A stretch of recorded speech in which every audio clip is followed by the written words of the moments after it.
everyone. Welcome to The Leader's Edge. I'm your host, Steve Steele, where we dive into insights and principles that will supercharge your leadership and ignite your personal growth. Whether you're a budding entrepreneur, a leader navigating change, or a seasoned pro, this show is for you. Each episode is packed with practical strategies designed to elevate your mindset and amplify your leadership impact. So get ready for actionable tips that can put you into practice immediately. And a huge shout out to all of our amazing listeners. Thank you so much for your unwavering support. So let's get started and unlock your true potential. I have been looking forward to having this guest on the show for quite a long time. My guest today is the founder and CEO of Watts of Love, a global nonprofit transforming the fight against energy poverty, because no family should have to spend its future just to light the present. She pioneered a model that combines clean energy with financial literacy, helping families turn light into savings, assets, and resilience. A recipient of the 2024 Red Cross Global Citizenship Award, she is an inventor, a public speaker, and the designer of a patented solar light. She is leading Watts of Love towards a world where every family can turn light into lasting opportunity. Welcome, everyone, from the green room, Nancy Economou.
I'm back. Wow.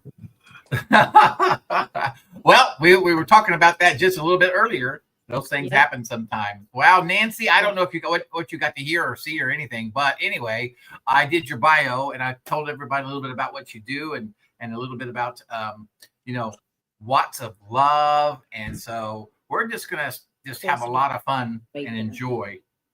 Okay. So Nancy, let's just start out. So this is a pretty big endeavor that you took on. I mean, it is a huge thing. It's global, and you've got a lot of stuff going on. I know you just got back from Africa, and you've been there 3 times this last 30 days. It's just pretty crazy. But Nancy, tell us how you came up with the way of with Watts of Love, a little bit about your story, a little bit about your background, so we kind of viewers can kind of know a little bit who you are and where you're going with this. Yeah, absolutely. So I'm excited to be here, Steve. So thank you for having me. Sorry about the technical issues.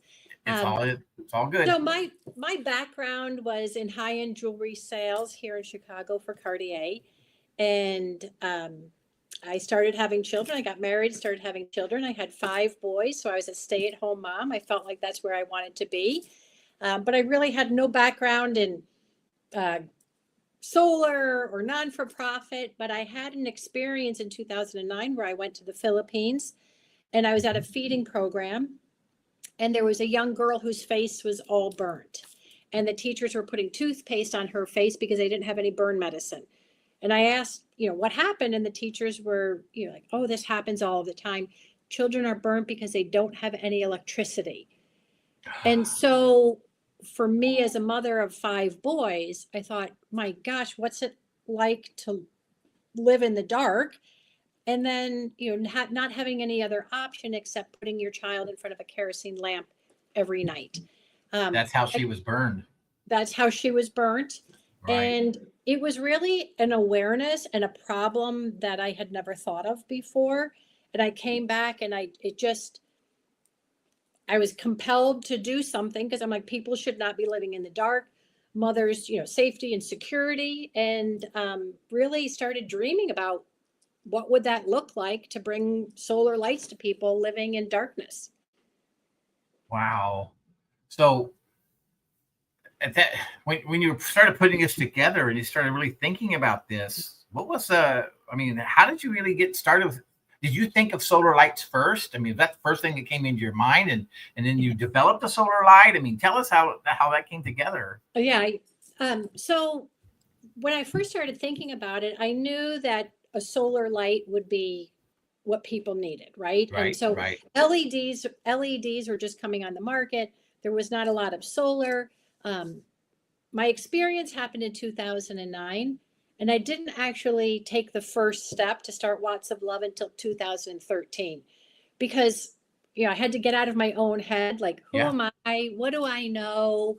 All of those self-doubt things were playing in my head. And 2013, I thought, you know what? I need to do something. I feel like I've been given this dream for a reason. I'm going to take that first step and try. So originally, I found a unit that was a little bit larger and a solar panel. And so that was my original, like a very small, compact, but I wanted to make sure that it wasn't a dim light, that I wanted families to have enough light that the mother could cook, the children could study, and they could create businesses. Mm-hmm. But through this process, the very first light that I brought, I realized that there was problems with it. That there was a wire going from the solar panel into the house, and that the mice were eating through the wires. Wow. They'd pull it through the tin roof. If they had a tin roof, they would fray it. And people that we serve are so remote that there is no access to any type of repairing or services. So during this process, Nancy, tell us real quick, when you say so remote, I want you to give our listeners and viewers an idea of what so remote means. Yeah. Right? So the heart of Watts of Love is to find what I would refer to as the hidden poor, right? There's going to be poors in cities, but we go to the most remote areas, and I'm going to share just a story of an older woman that the very first person that we gave a light to, when we gave her the light, she said, I cannot accept this from you. I have been cursed by God. I've been abandoned by my family, and I am too poor for you to love me. And, I realized at that point that Watts of Love was not a transaction. like giving somebody a light. It was an interaction with the people that we wanted to serve. So remote, like we'll take bonka boats over the South China Sea. There's donkeys, like, and one of the things that Watts of Love is known for is going into the communities. So we have created a system that is not about the Americans going in and teaching financial literacy and distributing the lights. What we do is we've raised up local leadership, and so that they can get to these really remote areas and really find the hidden poor.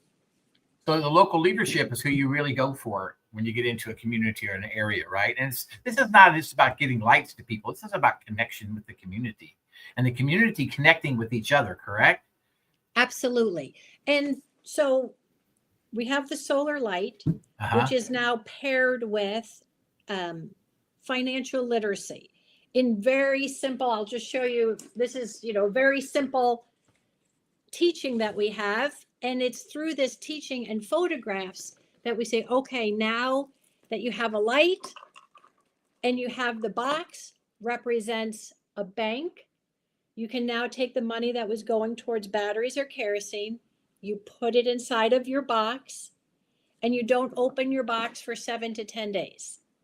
And that concept is a very new concept of this little bit of money every day can equal something great, such as you can purchase a small chicken. And what happens with chickens is they start to give you eggs, they can start to multiply. And every 7 days they can buy a chicken. And then we also, part of that teaching, those pictures, is diversification, right? If the chicken flu comes through, you want rabbits, you want ducks, another quickly multiplying. And then once you start having success, take 10 chickens and buy a goat or a pig. And what I can tell you, Steve, is the people that we serve, they're like, these are things we've never heard of, right? Saving, diversification. Yeah. We use it in very simple terms, but now people are successful. And our goal at Watts of Love, right, is to find the hidden poor, remote areas that maybe nobody is serving. But then also it's really to take a family out of a community and put them in a city, the odds of them being successful is very low. So our goal is to make every family successful right where they are, and that now the children get a higher education because they have money to pay for school fees. They have money, now they sell an egg and they can buy uniforms or pencils. And the family can now be successful. The children get a higher education, and different decisions can be made in the future. Now, I want to be clear about this, Nancy. The people that get the lights, they don't pay for them, do they? You give that to them. Yes. And that's been a big debate. Yeah, I was going to ask about that. Yeah. So and again, it's not a transaction. Here's your light. It is an education process, right? We're teaching them to fish, and we're giving them the fishing pole. Exactly. And when I started Watts of Love, I felt like it's the best investment in the world is to invest in the ultra poor. And we are asking them to give up a day of work to come and hear the teaching and to have new ideas. And then we're going to give you the tool, the light, the teaching, and then they're going to leave with a piece of paper, which is their business plan. But when I started in Malawi in 2019, and why Malawi? Because it's the fourth poor. I think it's the fourth poorest nation in the world. Poverty is incredibly high. People live on less than $2 a day. Yeah, 80%. For our people who don't know, Malawi is in Africa. Yes. It's on the east coast of just near Mozambique, by Zambia, and Malawi hit our target for extreme poverty, and almost 80% of the people live with no electricity. So, just Malawi is a place that we need to be and start working in. That is amazing. Nancy, how did you come up with the name Watts of Love? I mean, that's such a beautiful, it's just perfect for what you do. Yeah, just, very early on when I started thinking about it, it was something that came to me and I would share, I have this vision and it's called Watts of Love. We're going to bring solar lights to people and give them the opportunity to start saving their money and it was just very early on. It was one of the very first things that I came up with. That's beautiful. I have so many questions just going through my head, but one of the things as you were talking a minute ago, you went into communities, different communities, you talked to the leadership. Nancy, do you ever have any pushback from leadership about going into these communities and giving this electric to them and sharing with them your idea of financial literacy and helping them? Do you get any pushback? Yeah, great question. But that's a very standard question I get here in America. But in Africa, I don't work with political figures or the government. But I can tell you, I believe in honor and so I have a relationship with the president of Malawi and different areas that we work with government, that they know we are in their country, they know what we're doing, but we work, and then our local leadership works alongside of the traditional authority, which is like the chiefs. And they are part of the process. They're not in control as far as creating the list for one light per home. So we have everything is very laid out and organized. So they are part of the process. But I've never had any pushback. And people say, well, what about the person who sold, kerosene or batteries? Yeah, I mean, but because in Africa and the communities that we work in, they are community based. So I've interviewed those people and said, well, what are you going to do? If the kerosene sales goes down, they're going, sell something else. My whole community has just been lit. People can be educated. Like, they're thrilled for the community because they know what that means to every single person. So to this date, we've never had any pushback because they are community based and they care about their neighbors. That's beautiful. Nancy, who does the teaching when you go? Who actually teaches the whole process to them? Yeah, so our local leadership we have in Malawi, I'll speak specifically about Malawi because we're really starting to scale and improve the model that we have. And we have over 400 people trained, the Watts of Love way, and how to distribute, how to create a list, how to work with local governments, how to make sure that the handicapped people are not overlooked. And they now become the example. Like you can see there's some of the faces behind us. They now become the example for the local people.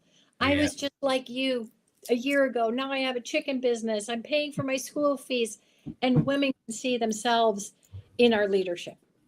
That is absolutely beautiful. Well, we're going to take a really quick break here in a second, Nancy. And when we come back, I want you to tell us a little bit about more Watts of Love, a little about what you're doing, but I also want you to give us some success stories. And then I'm going to ask you as well as, maybe some things that weren't so successful that you had to work through.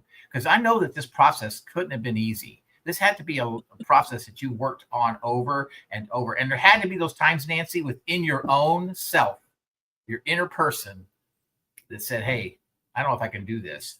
I want to talk about that too, and what kept you going and what kept moving you forward. So we're going to take a quick break. We'll be right back to the Leader's Edge.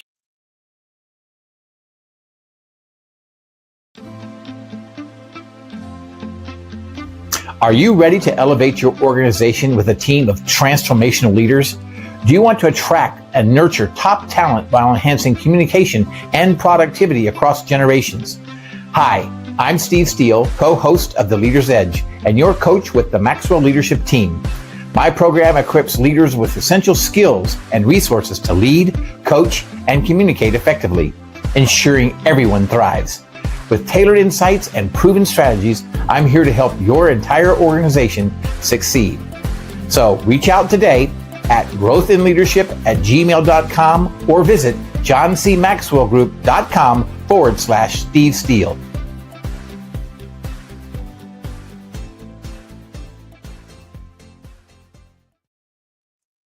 Hey everyone, welcome back to the Leader's Edge. I'm Steve Steele, your host, with our special guest today, Nancy Economou.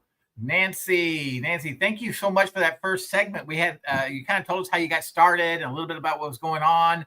But Nancy, during that process, seriously, and that's what the Leader's Edge is all about, because we have a lot of entrepreneurs who listen and different business leaders who listen. There had to be those moments, Nancy, when you were really drilling down, trying to work this thing out, that there had to be those setbacks. And it had to be that, can I really make this thing happen? Can I really have such a burden? Can I really, really do this? Nancy, tell us a little bit about that. And then tell us what any kind of breakthrough that you had that maybe changed the game. Yeah, well, I think starting any non-for-profit or business, right? When I started Watts of Love, I wanted to run it like a business. If we're going to tell people that they can be successful in Africa and they can start saving their monies, that I needed to be able to do the same thing with people here. And I think at the beginning, you try and just do whatever you can to, we didn't have money, like you just all of those bootstrap, do what you have to do. I think investing in the people that are alongside of you, filling in your gaps, I think was one of the things that I probably overlooked at the very early on. I can tell you now, we've been able to invest in local talent that really is accelerating and growing Watts of Love tremendously. Like it's made such a huge difference in our growth. One of the biggest setbacks that I had 2.5 years ago, I think I shared, we have this vision of basically like a franchise throughout Malawi, and we've raised up 400 people. And I had that vision, and I shared it with a woman 3 years ago. And this woman came alongside of Watts of Love, and she said, I hear your vision. I see what you want to do. And she gave us a significant transformational gift that allowed us to take that step. Right.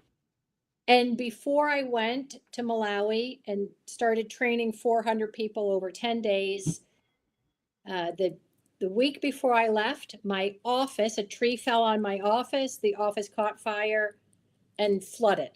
Wow. So it was like, oh my gosh, like it was this horrible situation in my office. I had to shut everything down. I left for Africa, not having any power in my own office, no running water. We went to Malawi. We trained 400 people. Like really this God vision was being launched. And then I came home, and the week later, my home in Florida, I had just purchased a VRBO 6 months earlier.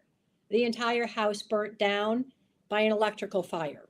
My goodness.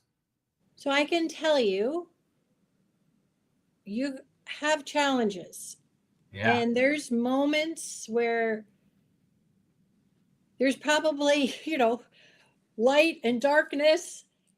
And when you have a God vision and you can see that you're going to start ending generational poverty for a nation, you're going to come up, whether it's people, circumstances, things happen.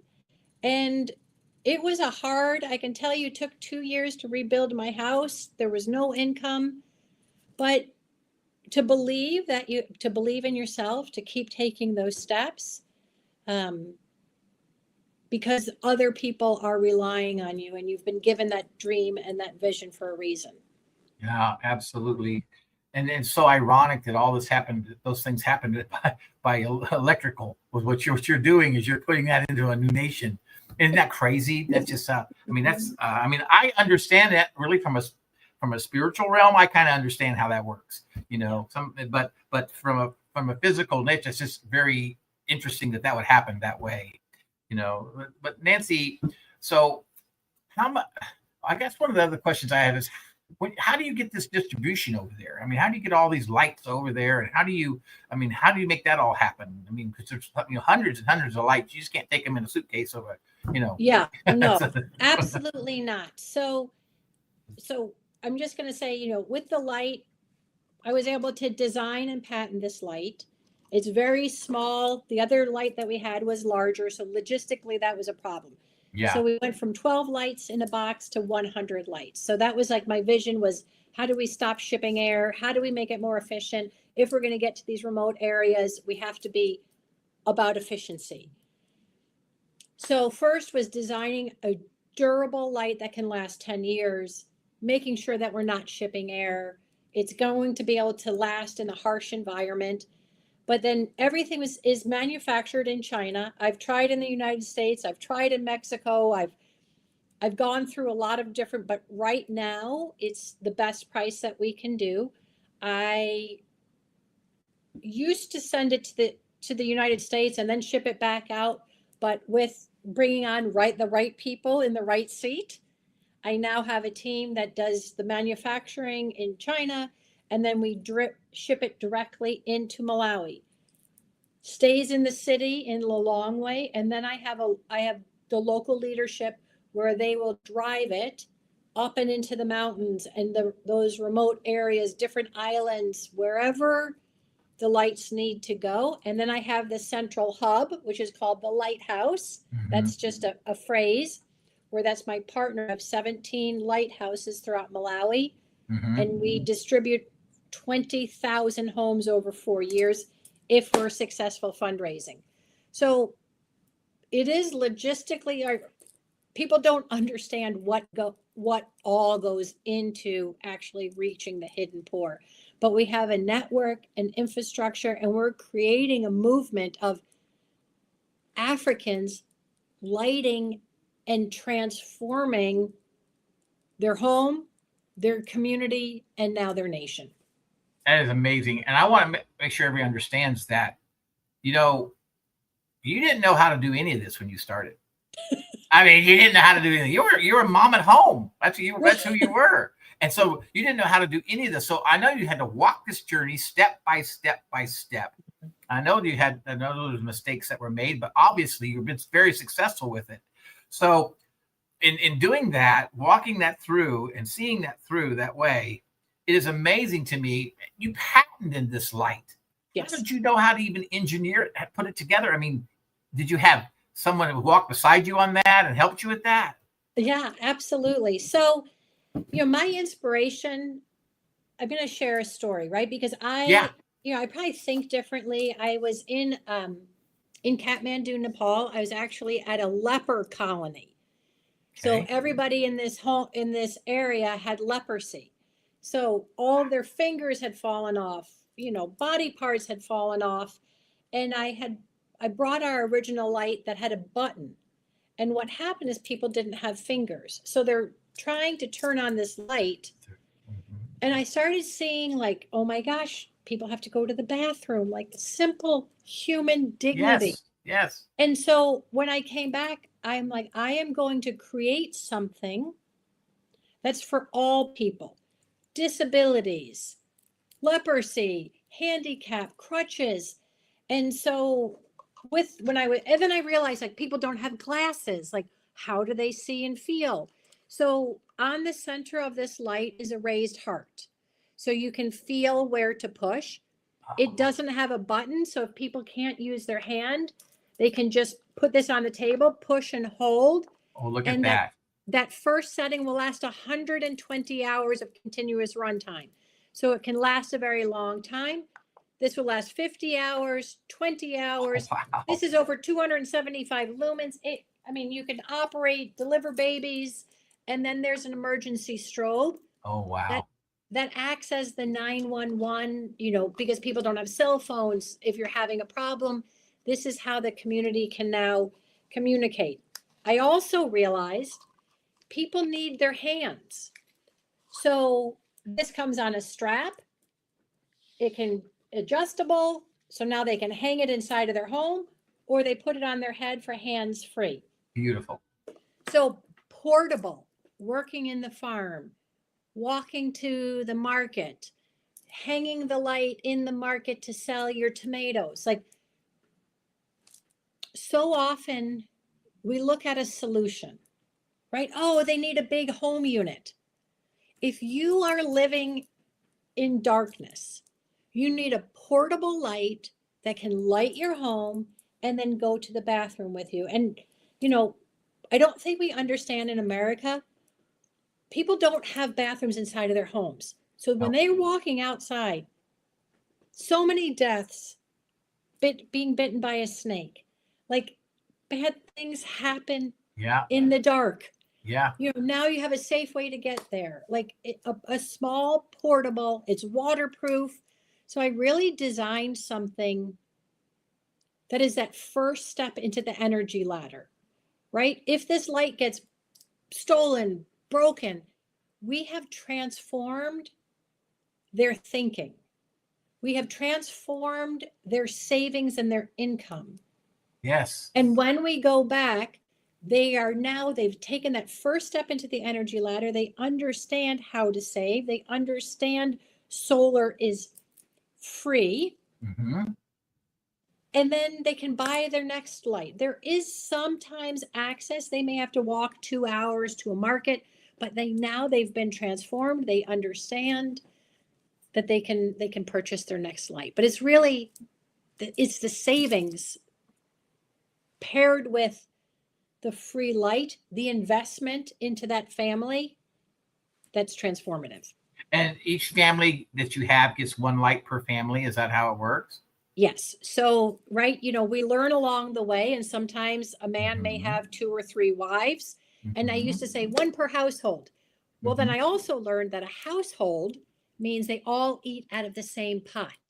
So there may be 3 wives, but they're all eating. That's a household. Okay. So I said, okay. So I had to change my rules and say it's one per wife.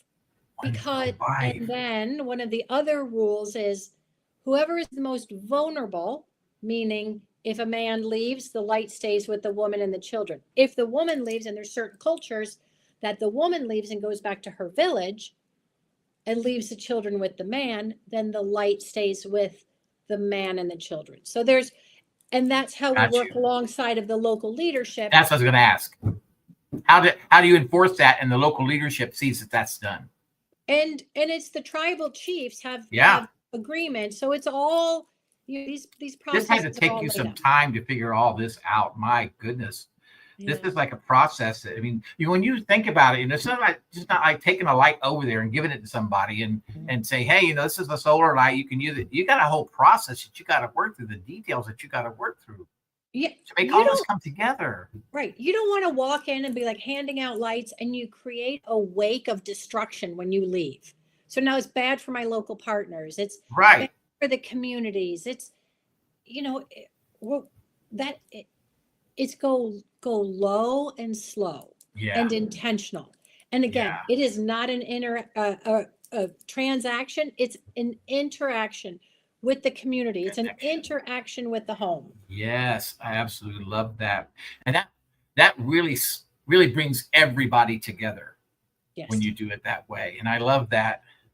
And when we, because we say, okay, first you have to buy a chicken within 7 to 10 days, and then buy another chicken, and buy a pig and a goat, and then you can go from a thatched roof to a tin roof.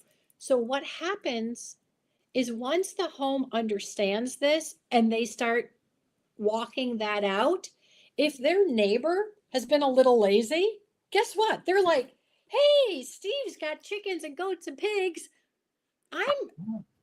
What's wrong with me? So there's a little friendly competition. Yeah. And Watts of Love's impact is tangible. Yeah. You see chickens, you see goats, you see the homes improving, you see that they put a door on their house now, you see that they went from a thatched roof to a tin roof, and you see the whole community is being raised up at the same time. I absolutely love that. And the crazy thing about it is that here in America, we go down to Home Depot, we get a light, solar light, easy to get, right? We can do that. But there, just doesn't exist. It just doesn't exist. And these poor people are working without lights, especially in the evenings. And I don't know how they do with kerosene lamps and they burn things down and people get hurt and all kinds of things happen. This really takes up to a new level. Not only that, and I want to really emphasize this, is that it creates entrepreneurship within the community. Yes. Each household can take care of itself and save money and buy chickens and buy goats and buy tin roofs and the whole thing. That is simply amazing. Did you know, obviously you couldn't have known this, Nancy, going into this, as it was going to go that kind of direction? I didn't, but when I went to the Philippines the very first time, all 1,000 of my lights got stuck in customs. So I thought I was going to be a failure. But I had 3 lights in my suitcase, and those 3 lights, I can share that story if you want. Yeah, please do. Please do. So the very first light I told you about was 9. I'm too poor for you to love me. Mm-hmm. And so I realized it was about a heart connection. Mm-hmm. I see you, you ask someone's name. It's a small interaction and it can happen fast. Gives value and self-worth. The next light I gave out was to a woman who had 7 children, and her name was Emily. And I thought, what's it like to live in darkness since the beginning of time? You never have seen a light. And so I ran down to her little nipa hut the next morning. I said, Emily, what was it like last night? And she said, well, it was amazing. I stayed up. I put the children to bed, and I stayed up and I made 1,000 bamboo barbecue sticks. And that's when I'm like, oh my gosh, light allows a woman or a man the ability to create businesses. Like, so it was really their stories that I carried back. And then the last story was the last light that I gave out was the most transformative. And that was Ruth. When I went to her home, her husband said to me, you cannot speak to my wife. She has no education. She won't understand how to push the buttons. Only tell me. And so she stood there very quietly.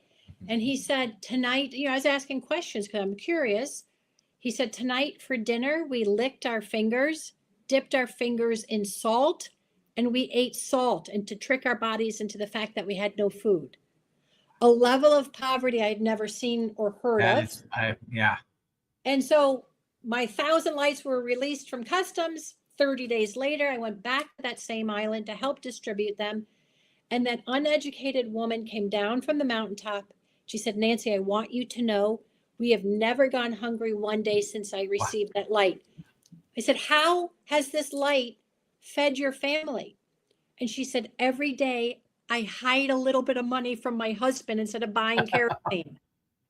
And so that's when I realized, how do I teach women who have been discarded by their husbands, discarded by society, and they have no formal education, how do I teach them entrepreneurship, savings, diversification? And that's when we came up with the pictures.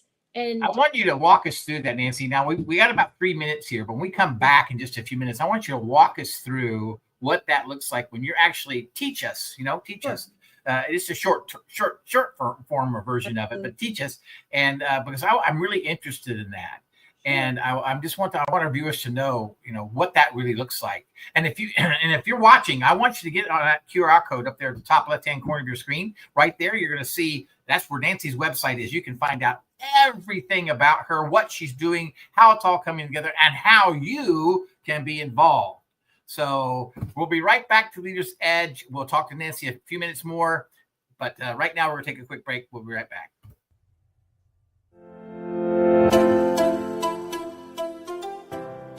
All right, podcasters, let's be honest for a second. If your show sounds like it was recorded inside of a tin can, in your cousin's basement, in a van down by the river with your dog barking in the background, it's time for an upgrade.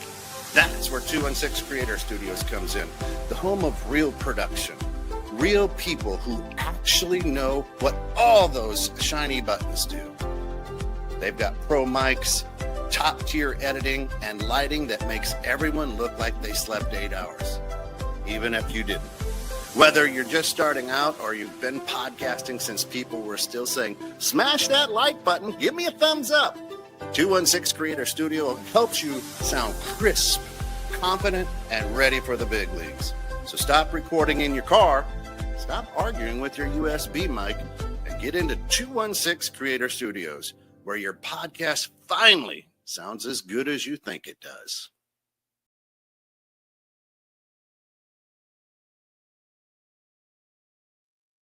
Hey, everyone. Welcome back to the Leader's Edge. I'm Steve Steele, your host, with our special guest today, Nancy Economou.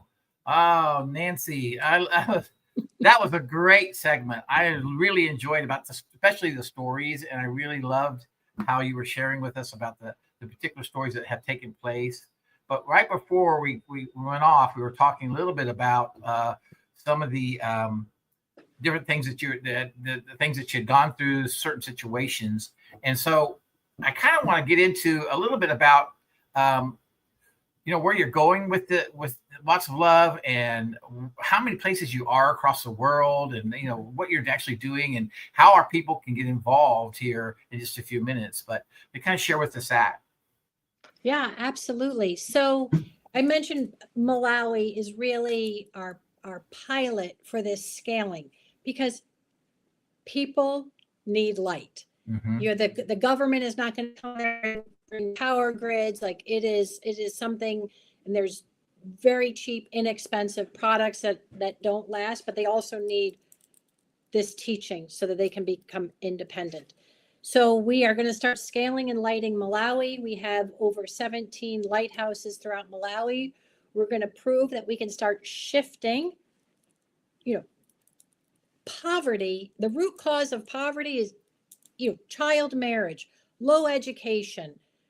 All of that comes from the lack of knowledge and savings. And so we are going directly after, ending generational poverty. We're going to be able to we are proving that. We'll have some data this year that will be published. And once we prove that model in Malawi, the lighthouse model, it's transferable to any other nation. So Watts of Love's presence is in over 54 different countries. We've distributed about 350,000 homes have been lit in those countries. But our areas of focus right now are Malawi to start scaling. And then also we're working in Zambia and Kenya. So you'll be able to take these particular, this scale model, once you figure out how it works in Malawi and the other this part of it. I guess you said Kenya, Zimbabwe. Is that what you said? Zambia. So once those get scaled, then you're going to take those to other parts of the world and scale that same exact way. Yes. Right? Yeah. Light and our teaching is universal, right? Yep. People, there's close to just under 1 billion people that have no electricity. Mm-hmm. So they're spending money on kerosene or something. So we're saying no longer spend that on that, right, and reinvest that money. Okay, so right before the break, I wanted you to do a little teaching thing for us. I wanted you to show us exactly when you go into an area or a community, do you have a group of people there, or you do it one-on-one, or how do you do it? You do it and you do this teaching model. And I want you to kind of run us through a teaching model real quick. So the teaching model is executed by our local partnership. So you can see there's a woman here. Her name is Maria, and she's talking to an entire community. Okay. So what happens is before we go in for the teaching, our local team will work and create a list. So it's very organized. There's a lot of work that's done beforehand. It's 1 light per home, and we'll go through that teaching. So we have 2 banners that are local people. So it's directly in their language. It's not being interpreted. And so we have 2 banners. Number 1 is the lighting banner. So most people are using batteries or kerosene, whatever their lighting source is, will now be eliminated, which means the average that they spend on lighting is 30% of their income. So it's like equivalent to your mortgage. Right. There might just be a small amount of money, but it's 30% of what they live on. And so now we say you're going to take that money, instead of going to the kerosene dealer or go buy batteries, you're going to put that money inside of the box.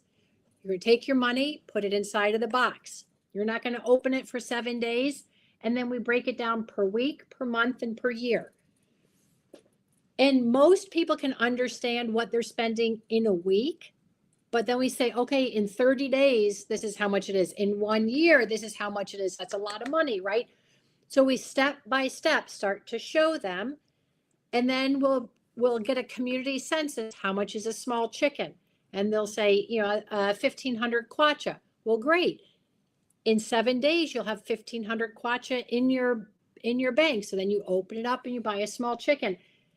And they start to understand. Most of the people that are receiving a light never have had a chicken.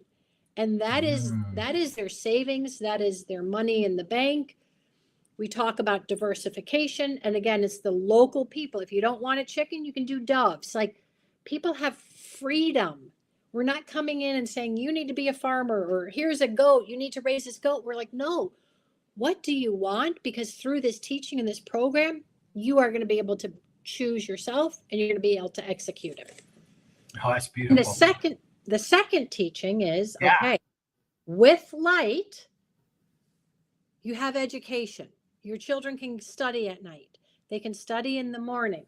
With light, there's safety and security. You can take care of your children. People are trying to eat in the dark. Like, I couldn't even feed my children with the light on. Like, there's just so many things without having a light. So they understand that. And then with the light, there's entrepreneurship. Yes. So you have an additional you have the gift of time. You have another 6 hours in your day. Can you go farming or water your garden at night? Can most people are subsistence farmers, so they're growing their food for the year. Can you make sleeping mats? Can you make bamboo barbecue sticks? What desire do you have in your heart? You can now do it. And then they have to say, I'm going to become a baker. I'm going to make furniture. I'm going to make sleeping mats. So they leave with a piece of paper with these things on it. And it's a business plan. 2 streams of income. The money I spent on kerosene, how I'm going to save it. And then the second stream of income is entrepreneurship. I'm going to create new money. And then I'm going to invest in animals that multiply. And then the last thing is what is your big dream? Yeah. And people have such a hard time. Of course. Put it down there so they leave with a greater vision when they came.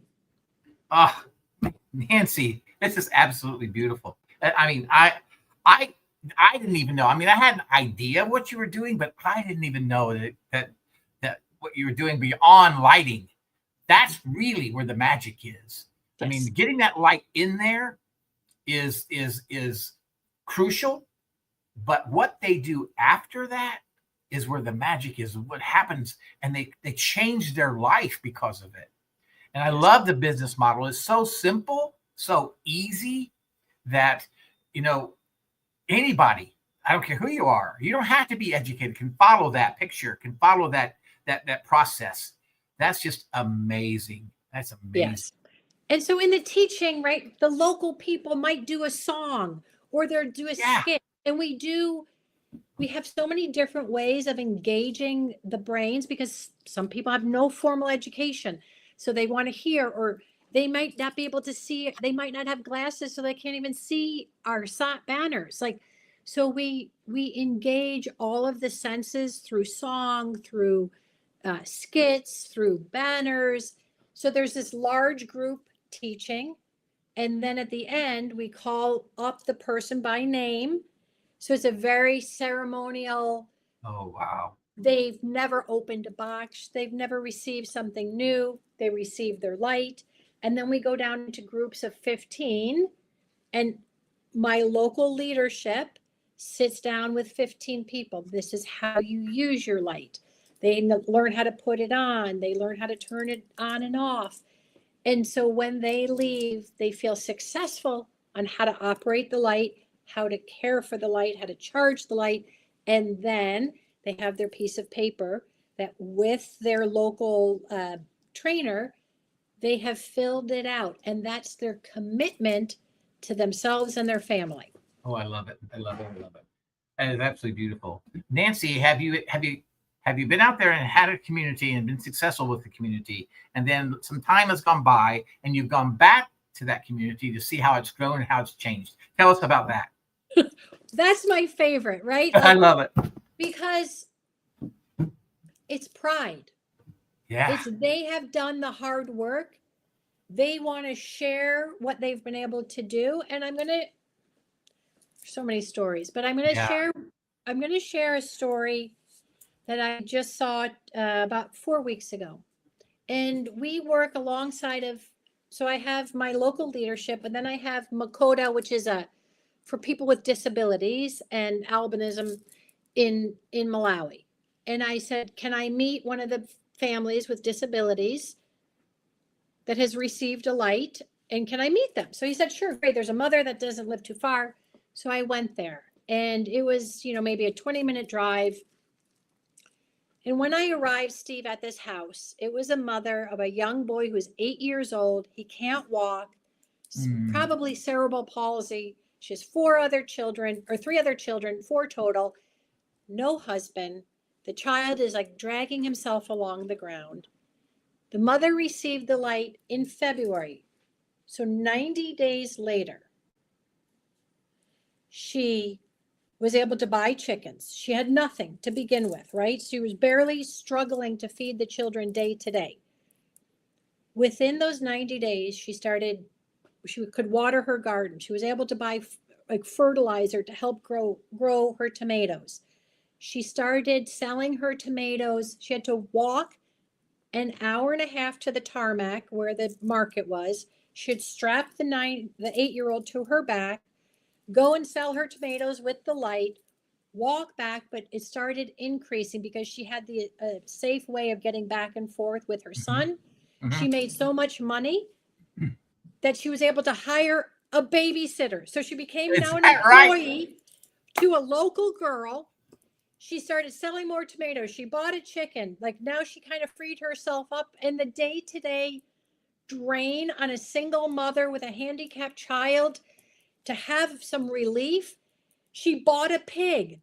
Like once that pig has piglets, it will explode. Oh. In 90 days, a single mother of a handicapped child was able to have relief, pay for things. Like if she was the only person that I ever gave a light to, I would consider that success. Oh my gosh, absolutely. What a fulfilling moment you had to have in your life.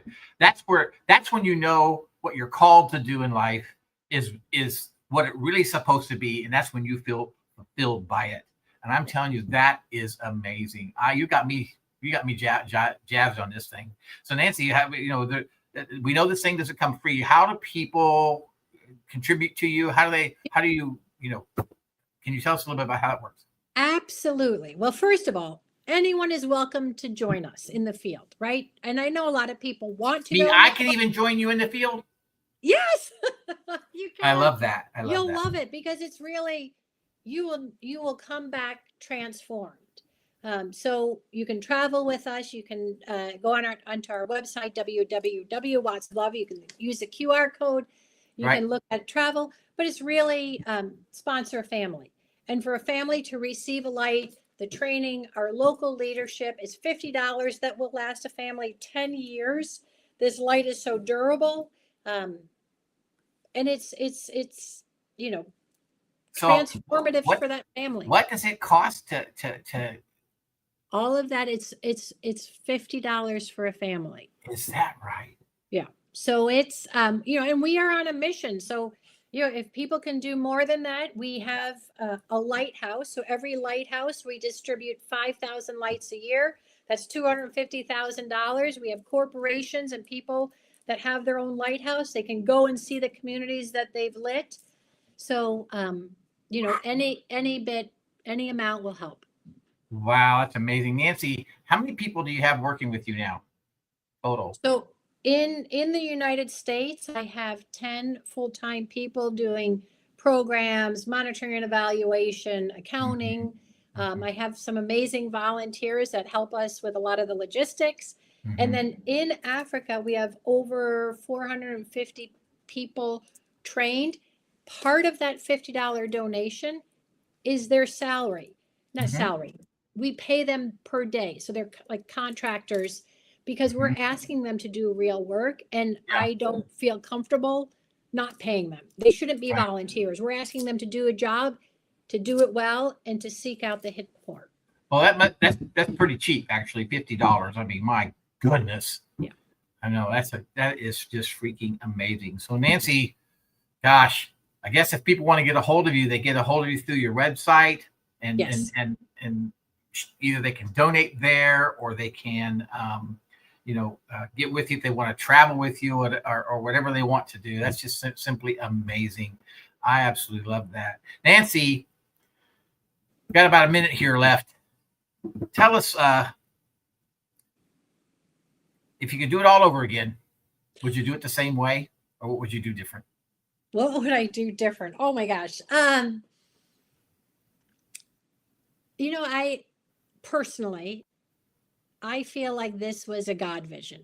I was at the lowest part of my life, and I just feel like he gave me a crazy idea, and I believed that it was true and took those steps. So I hope that I steward this amazing idea the best way that I can.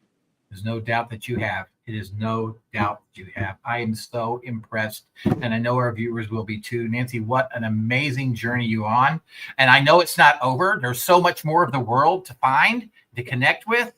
It's endless. You'll never see it in your lifetime, Nancy. You'll never see it in your lifetime. It's just amazing. It's just simply amazing. I absolutely love it.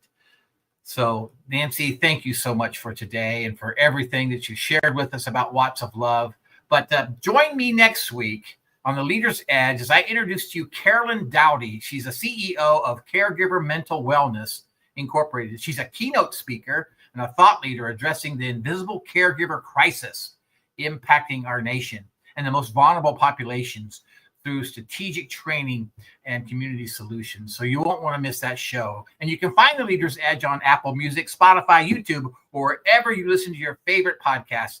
If you find value in these conversations, don't forget to please subscribe, hit that subscribe button, or follow to stay connected. And I want to say thank you to all of our listeners and friends, because without you, The Leader's Edge would not be possible. I'm so grateful to have you here and so excited to connect with you next time. So have a great day, everyone.